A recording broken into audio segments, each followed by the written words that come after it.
सोचिए कि कोई फिल्म 2016 में आई और एकदम मतलब लुट-पिट के गई, फ्लॉप हो गई।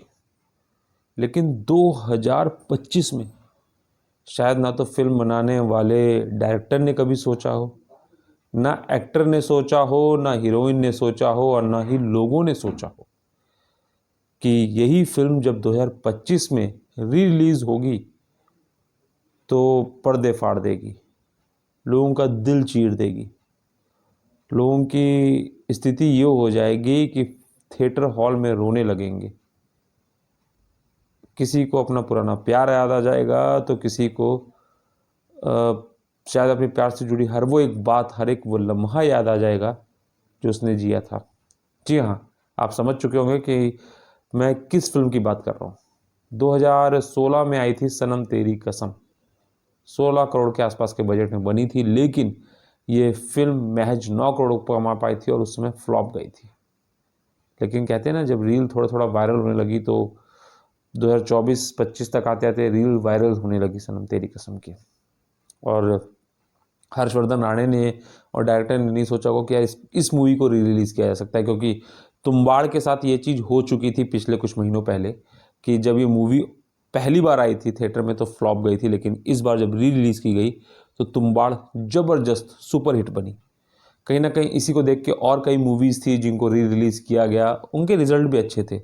लेकिन जिस तरीके से अब सनम तेरी कसम का रिज़ल्ट आ रहा है, ये तो किसी ने नहीं सोचा था कि 2025 में जब जनवरी में अकेले 6 बॉलीवुड की नई मूवीज़ और फरवरी में भी मतलब हम सब जानते हैं कि लव-यापा या नई-नई एंट्रीज़ और नई मूवीज़,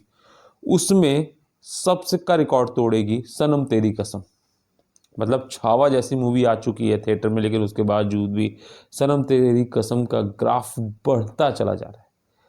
ये मूवी जो 9 करोड़ कमा पाई थी कुल 2016 में, केवल 2 दिन री-रिलीज़ के 2 दिन के अंदर 9 करोड़ से ज़्यादा कमा चुकी थी और इस समय तक जब तक मैं आपसे बात कर रहा हूँ तब तक 35 करोड़ से ऊपर कमा चुके हैं। और छोड़िए कमाना, कमाना तो चलिए एक साइड राइट रखिए कि दोबारा रिलीज़ हुई, कमाई हो गई।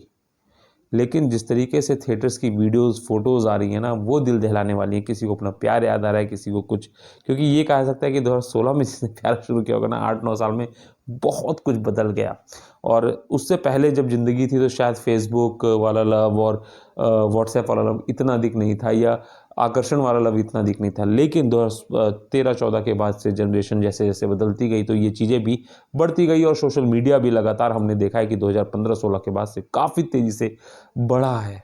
तो ऐसे में वो समय और इस समय में यही सबसे बड़ा फ़र्क है मूवी चलने के पीछे जो रीज़न है कि 16 की बनी मूवी 25 के देख के बनाई गई थी, इसीलिए फ्यूचर में ये ज़बरदस्त प्रदर्शन कर रही है। वहीं अगर छावा की बात की जाए ना, तो उसने भी ताबड़तोड़ विक्की कौशल को फिर से एक बार स्थापित कर दिया है, क्योंकि जिस तरीके से अदर्स मूवी आई थी, चाहे वो शाहिद कपूर की देवा की बात करें, इमरजेंसी की बात करें कंगना रनौत की, या लव-यापा जो कि आमिर खान के बेटे, लेकिन फिर भी ये सब कुछ नहीं चली है छावा अकेले एक दिन में 30 करोड़ से ऊपर, यानी लगभग 35 करोड़ की जो ग्रॉस इनकम मतलब भारत और भारत के बाहर बताई जा रही है, वो ज़बरदस्त, क्योंकि हमने आपको पहले बताया था चाइना में भी रिलीज़ हो रही है। तो ऐसे में छावा उम्मीद है कि